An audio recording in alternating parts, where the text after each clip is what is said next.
বন্দে পুরুষোত্তমম। পরম পূজ্যপাদ শ্রী শ্রী দাদার একটি অমৃতময় কথা আজকের ইষ্ট প্রসঙ্গে আপনাদের সাথে শেয়ার করছি। যত করা যায় তত হওয়া যায়, যত হওয়া যায় তত পাওয়া যায়। পাবো কাকে? ঠাকুরকে। ঠাকুর ছাড়া পাওয়ার কিছু নাই। অর্থের অহংকার করি, মান যশের অহংকার করি, প্রতিষ্ঠার অহংকার করি, চেহারার অহংকার করি। আজ চেহারা সুন্দর আছে তাই অহংকার করছি।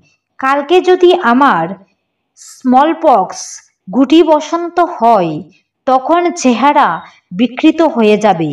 সবই তো আজ আছে কাল নাই। পার্মানেন্ট স্থায়ী হচ্ছেন ঠাকুর।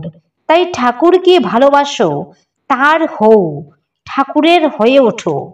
আমি যা বুঝি বললাম, এইভাবে যদি চলেন নিশ্চয় আনন্দ পাবেন।